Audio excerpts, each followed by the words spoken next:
जाके रे यारवा साधु बनब मठ पे जाके रे यारवा मोरा प्यारा बर्बाद हो गईल उतपिया के सवाद हो गईल साधु बनब मठ पे जाके रे यारवा साधु बनब मठ पे जाके रे यारवा मोरा प्यारा बर्बाद हो गईल उतपिया के सवाद हो गईल मोरा प्यारा बर्बाद हो गईल उतपिया के सवाद हो गईल।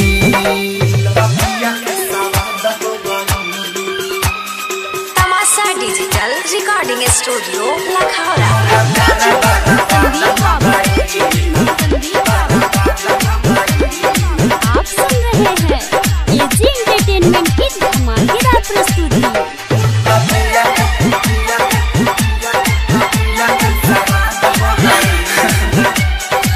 ओकर प्यार रे बार बार रे हमारा के तड़पावेला खूब रोइले पागल होइले दर्द दिलावा के बढ़ावेला छोड़ला तो कवन कारण जान मोरा बहावा छोड़ला तो कवन कारण जान मोरा बहावा दूसरा नया बात हो गईल मोरा प्यारा बर्बाद हो गईल उतपिया के सवाद हो गईल मोरा प्यारा बर्बाद हो गईल।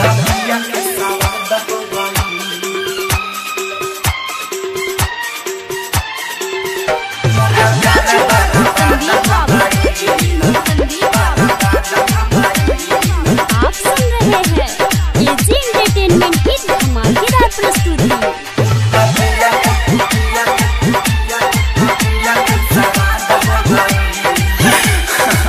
हमें छोड़ी के मुँह मोड़ी के रहेले दोसर के साथ रे करे माजा रे साथे राजा के डाली हाथ में अपन हाथ रे राइटर सन जय कुनाल के ले खजानवा राइटर सन जय कुनाल के ले खजानवा हमरा लाज हो गईल मोरा प्यारा बर्बाद हो गईल उतपिया के सवाद हो गईल हमरा प्यारा बर्बाद हो गईल साधु बनब मठ पे जाके रे यारवा साधु बनब मठ पे जाके रे यारवा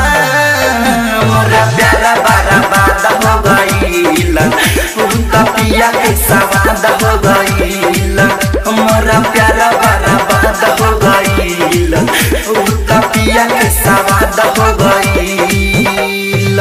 तमाशा डिजिटल रिकॉर्डिंग स्टूडियो लखौरा।